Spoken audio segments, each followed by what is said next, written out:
is not the concept of the thigh high. It's the little pinch of the skin, right? It kind of has like that shape to it.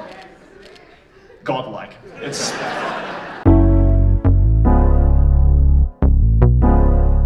Is everybody having a good day today? Yeah. Let's try that again. Is everybody having a good day today? Yeah. Our guest today is one who started his roots here in Sydney and is taking on the YouTube space in Japan, from reviewing anime to being a manga enthusiast, journeying across Japan to being 1/3 of the biggest anime podcast on YouTube.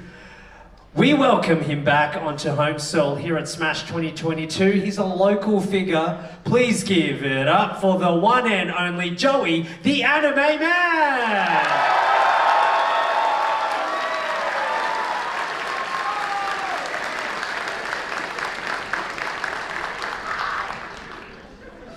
Any anime fans here? Quite a few screaming fans as well. Hello, we welcome you. It's so bright up here. Yeah. Joey, how are you? What have you been up to? I'm alright, how are you? Oh, not too bad. We used to work on a show together on SBS Pop Asia. Yeah, that was a long time ago, wasn't it? Yeah, and you've done many great things since then. Thank you. Well, just for anyone that doesn't know you here, not many, could you please introduce yourself? Sure, I'm Joey. I go by the Anime Man. Have a guess at what my channel is about. Certainly not anime, no. Yeah, I've been doing YouTube for, 9 years now? Yeah, 2013, and yeah, I just talk about Japanese cartoons for a living. That's pretty much it. Yeah. Can you tell us a bit about how your content has evolved over the years, over the 9 years that you've been doing it? Well, I used to watch anime. Not so much anymore. No, I don't know. I kind of just started off being like, I like this thing called anime. No one else in my school really liked it, so I'll just start talking about it. And then, yeah, I made videos on it, did a bit of like Let's Plays and stuff like that as well in the beginning. And then now I kind of just make videos about weird things in Japan, or just like things I want to do in Japan. So yeah, very misleading username now for people who are just discovering me. But yeah, I like to try and keep like, you know, otaku stuff and Japanese subculture stuff in as much as possible. But yeah, just kind of do what I think is cool, and hopefully people dig it. So what was the anime that got the Anime Man into anime? Probably, do you know a show called Doraemon? Yeah, so like my grandma used to send, because my grandma's Japanese, she used to send me like VHS tapes, shout out VHSs, VHS tapes, like boxes of it from Japan, of just like recorded Doraemon episodes that were playing on TV in Japan. And because I was in Sydney, we didn't have it on TV, so my grandma was like, here you go, watch this weird blue robot guy go ham. And so, yeah, that's what I grew up watching. So I kind of grew up with like all the shows that like Japanese kids grew up with in Japan. And then it wasn't until I got a little bit older that I started to, you know, get into like the One Pieces and the Narutos and the Dragon Balls and all that kind of stuff, yeah. I know it's a tough question, but what are some of your recent favorites? Recent favorites? Let's see. Oh, one that I tweeted about recently. I wouldn't say it's my favorite, but I had a lot of fun watching it just because of how dumb it was. But like, you guys know there's a show on Netflix called Highrise Invasion, I think it's called. Who's seen that? Okay, a few people. Okay, how dumb was that show? I loved it though. It was so like campy and stupid, and like a lot of it just didn't make sense. But it's one of those shows that you can just like switch your brain off and just enjoy just because of how ridiculous it is. I really like that one. Other than that, obviously, you know, Attack on Titan's been good. I'm sure everyone's watched that. Spy Family's been good. Yeah, just kind of perusing and cruising around, you know, on the anime side of things. Could you give us a bit of an insight of what a day in the life of an AniTuber looks like? Like what time you wake up? Are you scripting stuff? Are you like traveling a lot? I mean, me, Connor, and Garner have been traveling a lot, like the past 2 months or so. I was in Miami last week, so I'm still a little bit jet lagged. But yeah, average day would just be like, wake up, make a video, hate yourself, and go to sleep. That's pretty much it. No, but like, I've been doing a lot more videos where I'm like not just in my room talking about whatever it is I'm talking about. I like kind of going outside to places in Japan, kind of, I guess, like rediscovering Japan in a weird way, or like rediscovering a lot of the things that I might have missed while I was growing up. So I have a video coming out tomorrow, actually, tomorrow morning. Stay tuned. Yeah, so stay tuned to that. That one was a weird one. And then, yeah, other than that, it's, I like collabing a lot with other people as well, so just organizing that. I don't know if you've ever, like, you know, tried to do like a big scale collaboration with YouTubers, but it's like herding cats. Like, it's impossible because YouTubers just don't have a sense of, like, you know, timetables or like schedules or anything like that because they're all just their own bosses, as am I. So, yeah, so that was, it's fun and grueling, but once you actually get it down, it's fun, yeah. In terms of the last 9 years, what are some of the highlights and some of the major challenges that you faced? I mean, highlights definitely, I mean, Trash Taste, for one. People have been enjoying that, so thank you for that. Other than that, it's all just a bit of a blow to me, to be honest. I released my own clothing brand. Oh wow, so congratulations. If you managed to buy one, thank you. If not, don't worry, there's more stuff coming out. Shameless plug.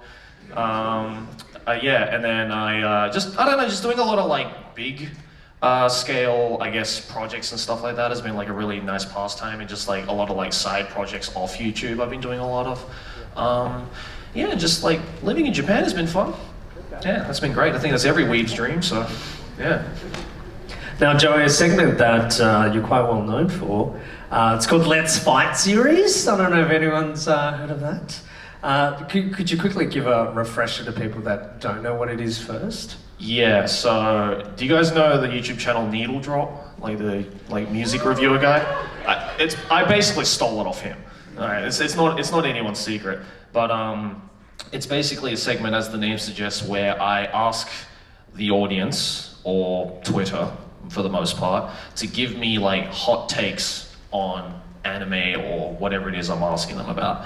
And then I pick some of the best ones and I use it as a crutch to make like, you know, some kind of an argument about it, whether I agree with it or disagree with it or not. So it's like a good way to, I guess, like get a healthy discussion about a certain topic surrounding anime started, which usually ends with a lot of very salty people in the comments.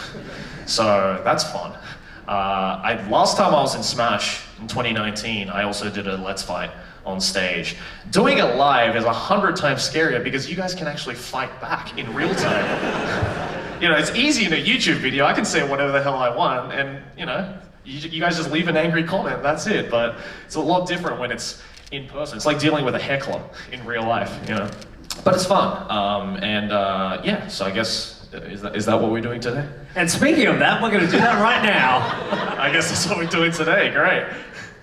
Okay, well, thank you to the Smash community for sending in your hot takes here today. Yeah, we've got a few here. Our first one. Okay, so they're already like pre-screened by you guys, or? I don't know, a little bit. Because last time it was just like a guy in the crowd with a microphone just going around to people. Oh yeah. So it's a lot scarier. Because I Okay. didn't know what was about to come. I mean, I still don't know what's coming today. So hopefully they're good. Well, our first one is from JTS, that's the username, and it is Saitama can defeat Goku. I mean, what was the guy's name, sorry? JTS. JTS, why? This is like the who would beat Goku, Batman or Superman? You know, it's just like, I don't know. Okay, so let's get the vibe of the room first. Hands up if you think Saitama can beat Goku. Okay. Okay, put your hands down. Hands up if you think Goku can beat Saitama. Okay, so it's like 75% Saitama can beat Goku. God. Okay, here's the thing, right?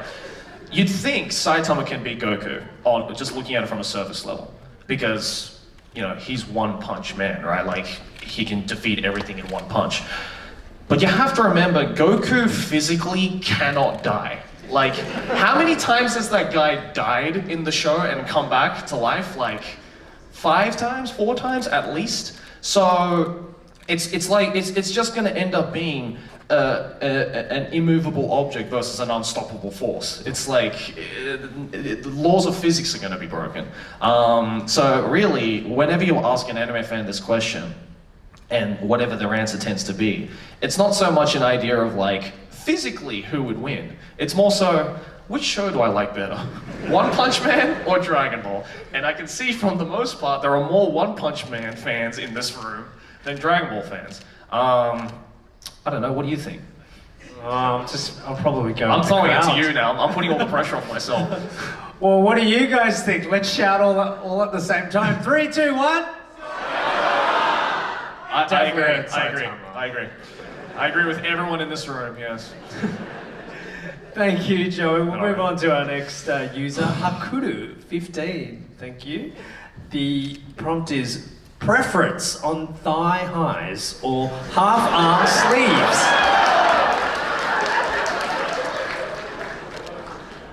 What? Am I just an idiot? What are half-arm sleeves? They are over there. Oh, like showing the shoulder and stuff like that? Yeah. Oh, so like a tube top. Yes. I mean, Pretty trendy. I'm sorry, I'm gonna go thigh highs, bro. Like, but like, okay. What I like about the thigh highs, right? Let me explain. What I like about the thigh highs personally is not the concept of the thigh high. It's the little pinch of the skin, right? It kind of has like that shape to it. Godlike. That's the best part about the thigh highs. I don't care about like the fabric or the whatever, or like even what the girl looks like. It's the pinch. It's the pinch of the thigh right here. It's very nice. I like half-arm sleeves, I guess. Can't go wrong with some nice arms, but no, I think I'm more of a thigh-high person, personally. All right, that deserves a round of applause. Okay, our next user today is Jing. He or she, or they. The question is... Oh, she's right there. Oh. Jing is right there. Hello. She's also a Good, I have identified a face now, so I know who to go after. Warning, this is a loaded question a little bit. Right. Sorry. Okay, it reads, the Monogatari series, in spite of being a phenomenal series in storytelling, has some severe problems in relation to the reverence of children, specifically the main character Araragi. This aspect of the Monogatari series deserves more backlash than what is currently being received. That is very loaded. Okay, well, for a refresher, the Monogatari series is this very long anime series created by this guy Nishio Ishin, who I think is probably one of the greatest current day Japanese authors out there. And the Monogatari series is like, see, it says here, deserves more backlash than what is currently being received. I haven't really heard a whole lot of backlash about the Monogatari series, have you? Like, I think like, the Monogatari series is definitely one of those shows that is liked and loved by a very specific type of anime watcher. I can say what type of anime watcher it is because I am one of those people. It's the pretentious anime watchers. Because it is very it is very different and unique when it comes to its storytelling because of the way Nishio Ishin blends the Japanese language into some of the most crazy ways, which is what makes it really difficult for a lot of people to grasp because it's one of those series that I think is a lot of its charm is definitely lost in translation, just because, you know, I think anyone who has ever tried to translate Japanese to English or vice versa will know it's really hard. It's really difficult because the two languages are just so different. Concerning the problem in relation to the reverence of children, specifically the main character Araragi, I think, honestly, it's like, it's just the fact of the matter is, like, it's not that deep, bro. Like, I think because, like, the show itself it doesn't take itself seriously. It's almost a parody. I've heard a lot of people describe the Monogatari series as a parody of harem anime, which I think in a lot of aspects is true, because Nishio Ishin does tend to take a lot of the tropey types of things and purposely use that trope to almost make fun of that trope, if that makes sense. Like, for those of you who've seen the Monogatari series, you know that, you know, on the surface, a lot of the characters fit a type of trope. You know, like Senju Gahara is like the tropey tsundere, and you know, Kanbaru is like the tropey yandere type of thing. But I think what makes the show really interesting is that it is, again, able to take these very tropey elements about anime and kind of go, isn't this kind of stupid? It's kind of weird if you think about it. So let's kind of make fun of it while also at the same time doing it. It's very, am I making any sense, or I just sounded like a crackhead going on a ramble right now. Jing, are you happy so far? What do you think? I'm more talking about how Araragi gropes children. Oh, She's more right. talking about the groping children. Well, I mean, if you've seen enough anime, you know there's nothing new about that, unfortunately. Yeah, anime, I mean, you know, have you seen Seven Deadly Sins? Yeah, there's no backlash. I'm just saying, Meliodas' entire character is just, yes, I like groping women. That's his entire character, but... Meliodas has backlash though. Araragi. Meliodas does have backlash, you're right. And I think the reason why Meliodas, in that case, has more backlash than, say, the Monogatari series is because when it comes to Araragi, yes, without a doubt you are right, he's definitely a character that gets a little funky with the kids. But at the same time, if you've read enough of the Monogatari series, you'll know that that is merely the tip of the iceberg when it comes to his character and his backstory, especially with like a lot of the spin-off or the side stories with the Monogatari series, which I don't think have been turned into anime yet. It goes really deep into like Araragi's backstory. And you know, in a lot of the scenes where he gets a little funky with the kids, it's done in a more comedic purpose and is done in like a kind of over-exaggerated, ridiculous way. So I think that's the show's way of saying, this isn't serious, this is just a bit, this is just a bit of comedy, and of course, comedy is subjective, right? So, you know, I totally understand people who would look at scenes like that and go, that's not really funny. So, yeah, I mean, I still really like the show just from how profound it is in storytelling and just from how good the some of the characters are. Obviously, not every character in the Monogatari series is great, but I think what makes the Monogatari series so special is the fact that it doesn't take itself seriously in the best way possible. Yeah, I guess that's about it. Thank you very much. Jingy's happy? We're all happy. I hope so. All right, David Doe. Don't know if you're here today, but thank you for the next one. Now, most vanilla doujins have way better plot than most rom-com anime series. Damn, David, you're based, bro. I mean, shit, I can't disagree with that, to be honest. I mean, okay, here's the thing, like, I think what a lot of rom-com anime series have a problem with, especially recently, is that a lot of rom-com anime is inspired by other rom-com anime. Especially like the modern day rom-coms, I think a lot of those authors grew up reading a lot of the rom-com series from the 80s and the 90s, which were considered by many to be like the golden age of rom-coms, right? You had like Maison Ikoku and like Eyes and, you know, even like later ones like Ichigo 100% that like a lot of rom-com series have been inspired by. So I think it tends to be where I think a lot of rom-com series have a problem with is that they all they think about is one gimmick or one particular character gimmick and just try and run with it for the entire series. Because like think of, say, you know, what's the one? Like Nagatoro, for example, right? If people have seen that, right? Nagatoro, the whole gimmick of Nagatoro is that there's this character Nagatoro who is, for lack of the better words, a bit of a bitch. And she kind of makes fun of her senpai, but does it in like, but then from there, it kind of starts off as they're enemies, but then they slowly kind of start developing feelings for one another, which is, you know, not necessarily like ridiculous concept. Like I'm sure there's real life situations that are like that as well, albeit not that common. But I think like after that, the problem with that a lot of series have is that once they've kind of milked dry this one gimmick, they don't know what to do with the rest of the series, and then it kind of just fizzles out. Horimiya was a great example of that, where like it started off really strong because the dynamic between the two main characters was really cute and really wholesome.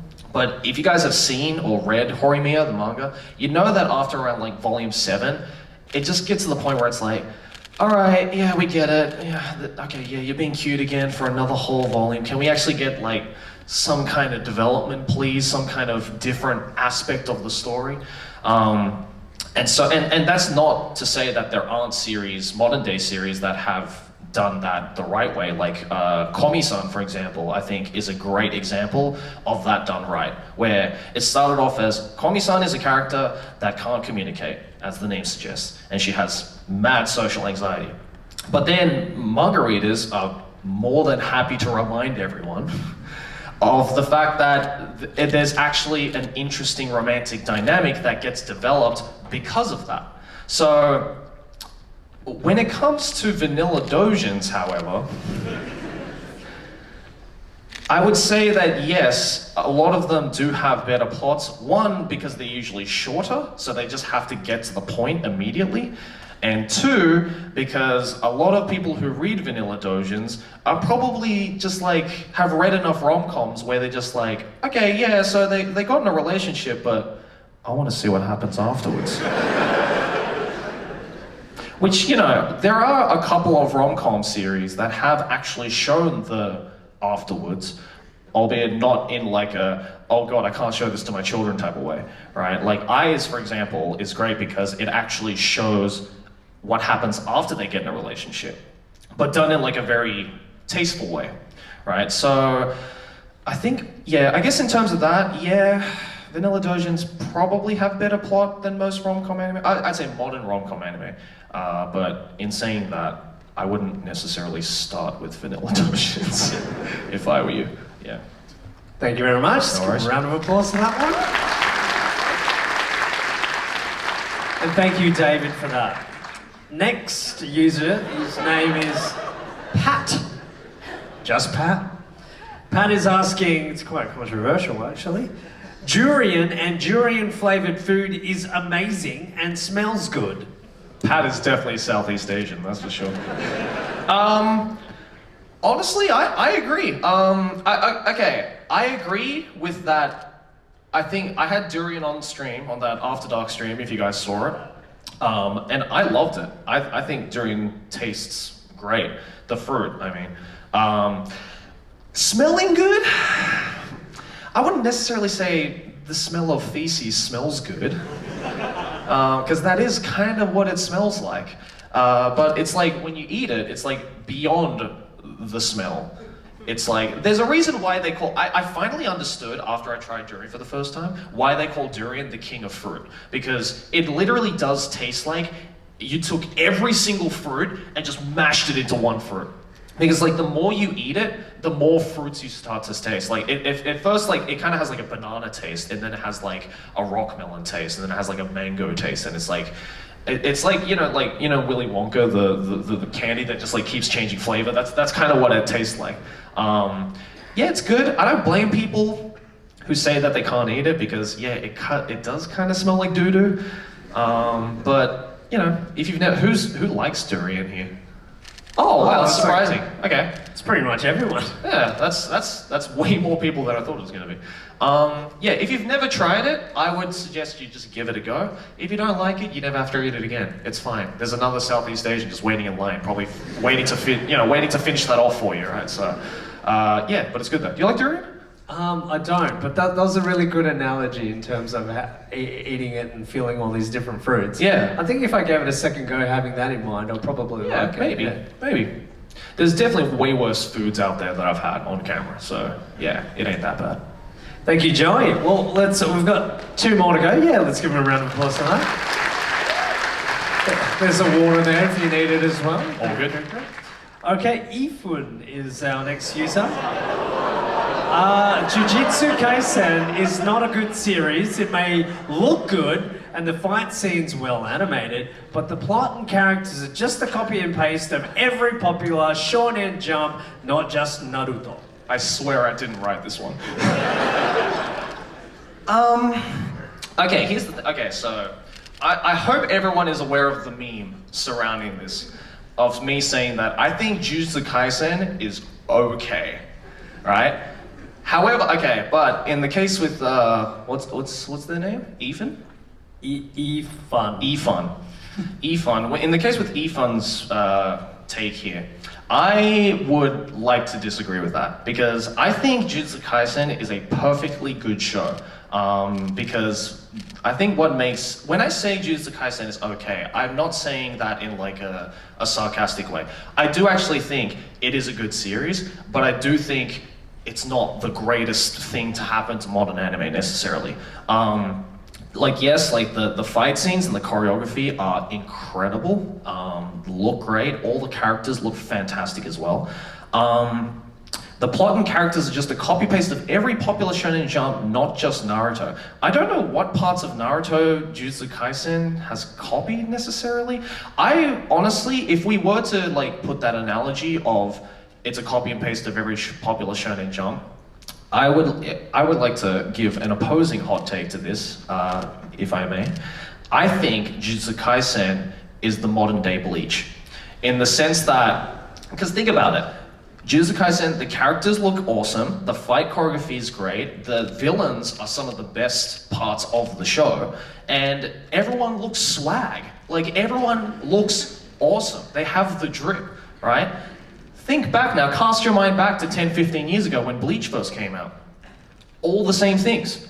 Characters are great, everyone looks swag, everyone has drip, the villains are some of the best characters in the show, and it had amazing fight choreographies and animations, right? So, I don't necessarily agree with it being a copy and paste of every Shonen Jump series, or Naruto for that matter. I definitely do think the author of Jujutsu Kaisen probably took a lot of inspiration from shows like Bleach, but Shonen Jump has this a system of what works for the magazine, right? It's you gotta have fun characters that are relatable, that they look good, the fight scenes get you excited, the villains are evil but likable at the same time. Every fight, every action-oriented Shonen Jump series, I think, does follow that formula. So I don't think it's fair to say that Jujutsu Kaisen ripped off every Shonen Jump series, because, to be honest, every Shonen Jump series rips off a Shonen Jump series. That's how they get into Shonen Jump, right? So, yeah, I still think, again, Jujutsu Kaisen is a good series. I just don't think it's a 10 out of 10 as people make it out to be. But the music is banger. Music is great in that series. Yeah, music is fantastic in that. Yeah, I guess that's my opinion on that. Thank you, Joey. Yeah. Okay, this is our last one today by Tangled Earpods. Blame is a good anime on its own. Thoughts on that, Joey? Oh, okay, first of all, it's pronounced blam. But how many people even know Blam? This is a deep cut. Okay, you're officially my best friends. Because Blam is one of those shows, okay, so it got a Netflix adaptation, I think last year or the year before. The manga is fantastic. It is really surreal and really different in the sense that the creator of Blam, who's this guy called Nihei Tsutomu, he used to be an architect and he studied architecture before he became a manga artist. So if you see panels of Blam, you'll see some of the most incredibly detailed and just wicked looking structures and building structures and just backgrounds I think manga can offer. It looked like visually, it's stunning. It is, however, a difficult manga to get into because it has very little dialogue. Nihei Tsutomu is one of those authors that definitely tells a story through the visual way rather than like telling the story. What was the hot take again? That Blam is a good anime? Is not a good anime. Oh, it's not a good anime. Yeah, I agree. I think the anime adaptation of it is a good anime on its own. I didn't really like the Blam anime, to be honest. I think because if you're a manga reader, I think everyone can agree that it was kind of disappointing just because it is very difficult to translate those kinds of very specific and detailed visuals from the manga and turn it into an anime. And we've seen examples of that in the past of it just not working, right? Like, think of, the Junji Ito collection or, God forbid, the Berserk anime, right? Like, it just didn't work out, all right? Because those authors have such specific, detailed styles that no matter how good of an animation team you can conjure up, it's just very difficult to turn that into an anime. Granted, there have been examples of it working, like Vinland Saga, which was amazing anime adaptation, and Berserk fans were crying, being like, how come Vinland Saga fans get this, but we get Berserk 2016, right? So that was kind of sucky, but Blam is a good manga, very good manga that I would recommend. Not necessarily a good anime, in my opinion. Thank you, Joey. Now, ladies and gentlemen, we've got about 9 minutes to go. Let's do a very speed question round. Okay, these are fan questions. Thank you for sending them through. One from Hannah. What made you start wanting to make YouTube videos? I was bored. Okay. Hakuru15 is back. What are your top favorite places in Japan to do a vlog? Hokkaido is really great. I did a skiing vlog up there with the boys. Okinawa is fantastic, which is the very southern island. It's like the Hawaii of Japan. It's great. I don't know. Honestly, like Tokyo, as cliche as it sounds, is fantastic because it's such a packed city full of so much stuff that you can do that, like, I've been there now for almost 7 years and I'm still finding new things in Tokyo. So yeah, I think Tokyo is like a vlogger's wet dream. That's why there's so many J-vloggers who live in Tokyo. Yeah. Okay, thank you. Pat is back. He's asking, is there a manga that you think everyone must read? Blam. Berserk. Jeez. Yeah, there's tons. Vagabond is fantastic. Eyes, yeah. Eyes I think is, to this day, and I will die on this hill, I think it is one of the best rom-com manga ever written. So if you like rom-com, read Eyes. Okay, David's asking, what changes do you believe would make Western anime adaptations more appealing to anime fans and new audiences? Just don't make them. Seriously, just don't make them. Just save everyone the trouble. Just, instead of trying to get normies into anime by making horrible, like, live action films, just promote anime better. Because I think anyone is capable of getting into anime. Well, what's the worst one you've seen? What's the best one you've seen? Live action? The worst one, I mean, I don't even know if it contends, but like the Dragon Ball Evolution movie, yeah. I've never walked out of a cinema until that movie. And the Parasite movie was really bad as well. Assassination Classroom was really bad. The best one, in my opinion, is the Gintama live action. I think the Gintama live action is hilarious, and it's actually really good. Also, the Rurouni Kenshin live action was good as well. Yeah. Thank you. Now, last one is from Ryozo Caliber 18. With the manga of My Hero Academia wrapping up soon, I'm curious, has there ever been a Shonen Jump series that, in your opinion, ever had a satisfying conclusion? I'm trying to think. Because Bleach did not. as much as I would have loved to it. Geez, that's really hard. Yeah, because I think that's a really big problem with Shonen Jump is that they hit the ground running in a lot of ways, but their ending is either just forgettable or just isn't there, and it kind of just like fizzles out. Because I mean, like I thought the Naruto ending was like it was good, but not like considering the fact that it's such a long and notable series. Like I personally wanted a little bit more with it.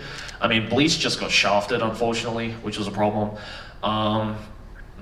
I never read the ending to Demon Slayer, but I heard it was decent, right? Yeah. Mid? Someone said mid. I mean, I don't know, to be honest. I never read it, but yeah, I don't know. Because I'm trying to think, like, what's a Shonen Jump manga that had like a wow ending? Naruto? Anyone? Naruto? Sorry? Dr. Stone? Oh, I didn't finish that one. Because it's like, okay, because One Piece is still going. Hunter x Hunter, God knows when that's going to finish. And then there's a lot of other ones that was like just Promised Neverland. Well, I mean the manga, right? Not the anime. We don't talk about season 2 of Promised Neverland. No. Sorry, Haikyuu? Shit, I didn't read that. Sorry. Yu Yu Hakusho was really disappointing with the ending as well. Fullmetal Alchemist! That's not Shonen Jump. Fake fan. Fire Punch? Oh, yeah, you know what? You're right. Fire Punch, that's Shonen Jump Plus, but yeah, Fire Punch had a decent ending. Fire Punch had a weird ending. And then all the JoJo parts, you know, kind of sometimes good, sometimes not.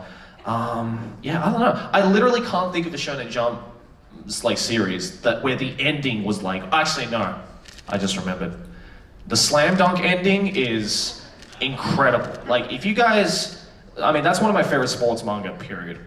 But I mean it's the reason why I got into basketball when I was in school.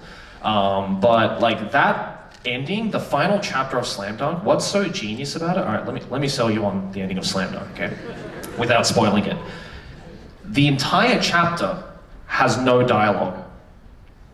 Think about that, right? It's a basketball manga where the final moments of this match, there is no dialogue. It is purely just the visuals and slow motion panels of the team, you know, finishing the match.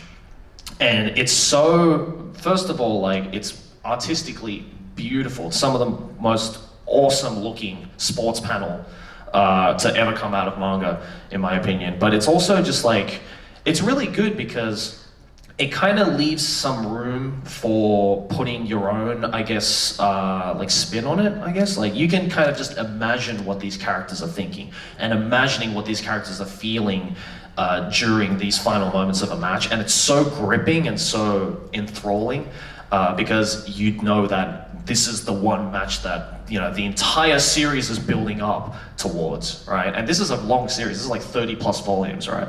So I think, yeah, Slam Dunk probably has one of the best endings in all of Shonen Jump. Yeah, when it comes to My Hero Academia, I mean, I didn't get really far with My Hero Academia, unfortunately. I heard like the latest seasons are pretty mid. You agree with me on that? Is that a hot take? I don't know. Like, because I don't really hear about My Hero Academia anymore. Like, who's still watching it? Like, caught up to it? Yeah, see, that's way less hands than if I were to say, who watched season 1 or season 2, right? It's like, yeah, a lot of people will put their hands up for that. Yeah, so I just hope that My Hero Academia gets a good ending, because I know it means a lot to a lot of people. Well, ladies and gentlemen, that almost wraps it up. Do you want to, in 10 seconds or less, what's next for you, Joey? New video coming out tomorrow morning on the main channel, yeah.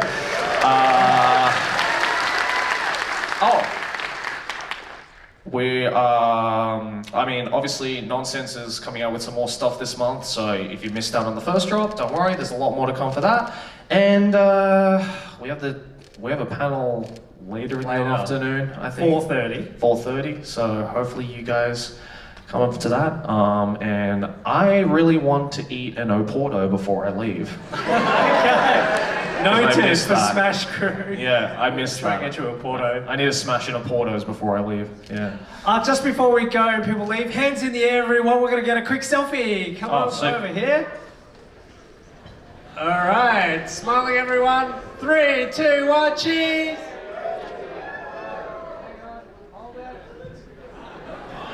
All right, ladies and gentlemen, please put your hands together for the amazing Anime Man!